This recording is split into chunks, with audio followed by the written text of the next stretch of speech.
Assalamualaikum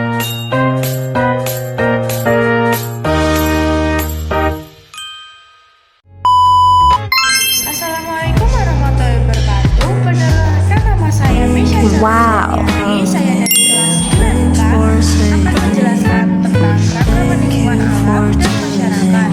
Di dalam lingkungan alam dan masyarakat terdapat luas permukaan bumi sekitar 510,1 juta kilometer kuadrat dengan jumlah penduduk sekitar 7,8 miliar jiwa pada tahun 2020.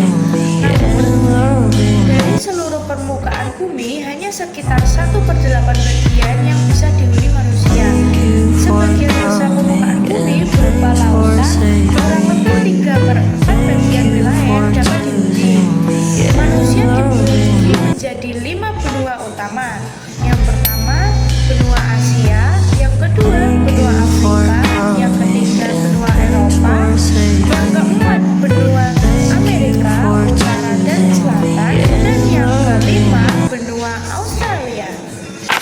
Lalu, bagaimana kondisi lingkungan alam di dunia? Benua Asia adalah benua terluas di dunia yang terdiri dari banyak negara. B. Afrika. Afrika adalah benua dengan luas wilayah dan jumlah populasi terbesar kedua setelah Asia.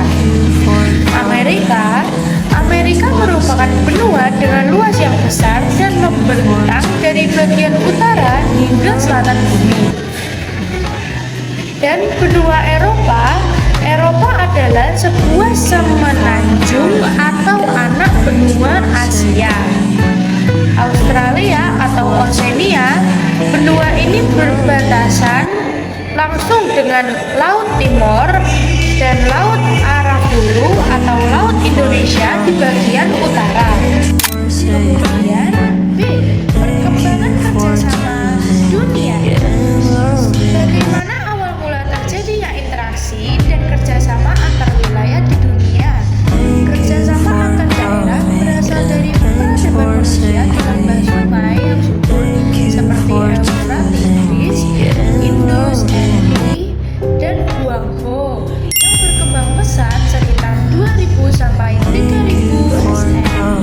Interaksi dan kerjasama antar wilayah bermula dari kebutuhan manusia di peradaban awal lembah sungai, lalu berkembang melalui perdagangan seperti jalur sutra yang menghubungkan Asia, Eropa dan wilayah lain, sehingga tak hanya terjadi ceramah ekonomi tapi juga politik dan budaya.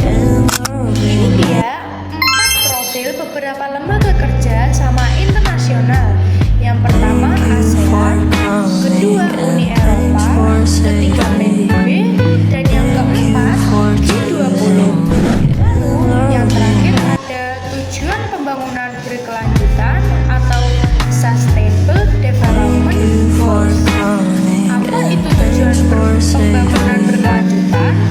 SDGs yaitu program bersama yang berisi 17 poin merangkum isu-isu di dunia dari sosial hingga lingkungan, disepakati dalam bidang umum PBB bertema Agenda 2030 untuk pembangunan berkelanjutan.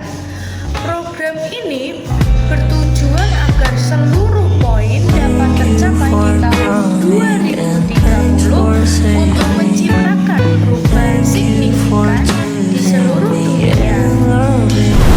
Nah, isi tujuan pembangunan berkelanjutan itu ada banyak jenis-jenisnya, tapi di sini aku mau jelasin beberapa aja, yaitu 1. Tanpa kemiskinan, 2. Tanpa kelaparan, dan yang ketiga kehidupan sehat dan sejahtera, yang keempat pendidikan berkualitas, 5. Kesetaraan gender, 6.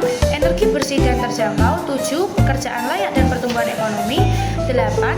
Industri, inovasi dan infrastruktur, 9.